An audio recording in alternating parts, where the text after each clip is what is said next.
Students let us listen the Khushwant sing, sharing his bond with his grandmother in the lesson. The portrait of a lady. My grandmother, like everybody's grandmother, was an old woman. She had been old and wrinkled for the 20 years that I had known her.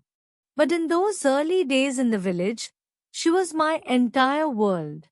Every morning, she would wake me, her lips moving in a silent prayer, and get me ready for school, preparing me not just for the day, but for a life of simple faith. Our school was attached to the village temple. While the priest taught us the alphabet and a morning prayer, my grandmother would sit inside, reading the scriptures. It was a shared journey.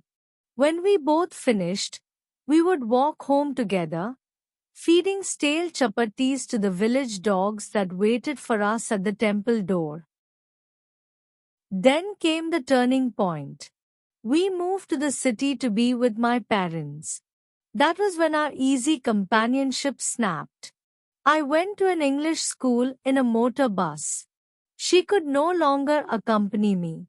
As the years rolled by, we saw less of each other, and the silence between us grew. As I grew, the gap between us widened. I would tell her about English words, the law of gravity, and Archimedes' principle. It made her unhappy. She could not help me with my lessons anymore, and she was disturbed that there was no teaching about God or the scriptures in my city school.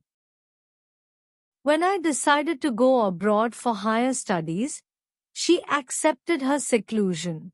She rarely left her spinning wheel to talk to anyone. Her only moment of relaxation came in the afternoon, when she would sit in the veranda breaking bread for the sparrows. Hundreds of little birds would collect round her, creating a veritable bedlam of chirrupings. When I went up to university and was given a room of my own, the common link of our friendship was snapped. My grandmother accepted her loneliness with resignation. From sunrise to sunset, she sat by her wheel spinning and reciting prayers, rarely leaving her seat to talk to anyone. Against all odds, she was there at the station to meet me when I returned 5 years later. She did not look a day older.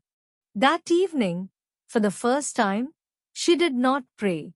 Instead, she collected the women of the neighborhood, got an old drum, and started to sing of the homecoming of warriors. The next morning, she was taken ill. It was a peaceful paleness that spread over her face, and we knew that she was dead. In the evening, as we prepared for her funeral, we found thousands of sparrows scattered on the floor. They sat in silent mourning. There was no chirruping.